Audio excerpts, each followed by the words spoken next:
Padubidri police ಠಾಣೆಯಲ್ಲಿ ವರ್ಷಂಪ್ರತಿಯಂತೆ ಈ ವರ್ಷವೂ ನವರಾತ್ರಿಯ ಸಂದರ್ಭದಲ್ಲಿ ಆಯುಧ ಪೂಜೆಯು ಬಹಳ ವಿಜೃಂಭಣೆಯಿಂದ ನಡೆದಿದ್ದು, ಈ ವೇಳೆ ಪೊಲೀಸ್ ಠಾಣಾ ಕಟ್ಟಡವನ್ನು ವಿದ್ಯುತ್ ದೀಪದಿಂದ ಅಲಂಕರಿಸಲಾಗಿತ್ತು. ಆಯುಧ ಪೂಜೆ ನಡೆದ ಬಳಿಕ ಮಾಧ್ಯಮದೊಂದಿಗೆ ಮಾತನಾಡಿದ ಪಡುಬಿದ್ರಿ ಠಾಣಾ ಎಸ್ಐ ಅಶೋಕ್ ಕುಮಾರ್ ಅವರು, ಆಯುಧ ಪೂಜೆಯ ಹಿನ್ನೆಲೆಯಲ್ಲಿ ಮುಂಚಾನೆ ಗಣ ಹೋಮ ಸಹಿತ ಇತರೆ ಧಾರ್ಮಿಕ ವಿಧಿವಿಧಾನಗಳನ್ನು ನಡೆಸಲಾಗಿತ್ತು. ರಾತ್ರಿ 8ರ ಸುಮಾರಿಗೆ ನಾವು ಠಾಣೆಯಲ್ಲಿ ಉಪಯೋಗಿಸುವ ಆಯುಧಗಳಿಗೆ ಹಾಗೂ ವಾಹನಗಳಿಗೆ ಪೂಜೆ ಸಲ್ಲಿಸಲಾಗಿದೆ. ಈ ಧಾರ್ಮಿಕ ಕಾರ್ಯಕ್ರಮಗಳಿಗೆ ಕಾಪು ಕ್ಷೇತ್ರದ ಹಾಲಿ ಶಾಸಕ ಲಾಲಾಜಿ ಮೆಂಡನ್, ಮಾಜಿ ಶಾಸಕ ವಿನಯ್ ಕುಮಾರ್ ಸೊರಕೆ ಹಾಗೂ ಸ್ಥಳೀಯ ರಾಜಕೀಯ ಹಾಗೂ ಧಾರ್ಮಿಕ ಮುಖಂಡರು ಪಾಲ್ಗೊಂಡು ಶ್ರೀದೇವರ ಗಂಧ ಪ್ರಸಾದವನ್ನು ಸ್ವೀಕರಿಸಿದ್ದಾರೆ ಎಂದು ಹೇಳಿದರು. ಪ್ರತಿ ವರ್ಷದಂತೆ ಈ ಸಲ ನಮ್ಮ ಪಡುಬಿದ್ರಿ ಠಾಣೆಯಲ್ಲಿ ನವರಾತ್ರಿ ನಿಮಿತ್ತ ಬೆಳಿಗ್ಗೆ ಗಣ ಹೋಮ ಕಾರ್ಯಕ್ರಮವಿತ್ತು.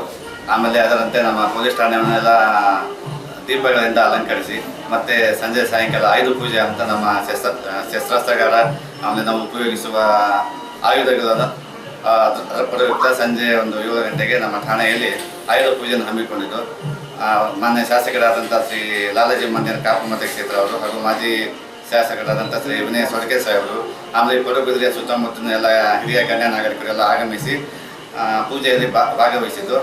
ಆಮೇಲೆ ಅದರಂತೆ ಎಲ್ಲರಿಗೂ ಶುಭ ಹಾರೈಸಿ ಧಾರ್ಮಿಕ ಕಾರ್ಯಕ್ರಮದ ವಿಧಿವಿಧಾನಗಳನ್ನು ಎರ್ಮಾಳು ಗುರುರಾಜ್ ಭಟ್ ನೆರವೇರಿಸಿದ್ದಾರೆ.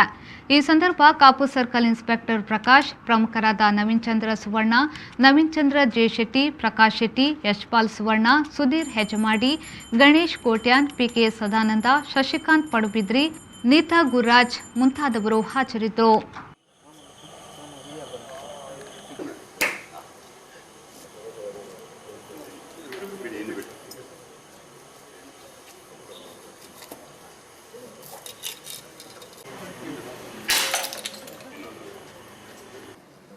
ಸಂಕಲ್ಪ ಸಿದ್ಧಿರಸ್ತು.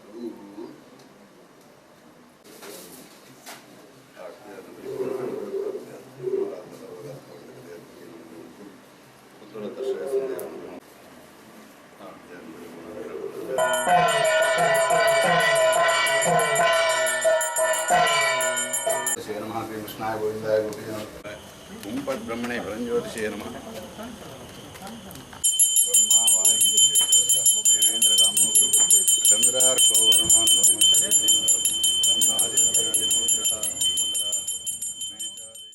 ಸುರೇಶ್ ಶರ್ಮಳ್, ವಿ4 ನ್ಯೂಸ್, ಪಡುಬಿದ್ರೆ.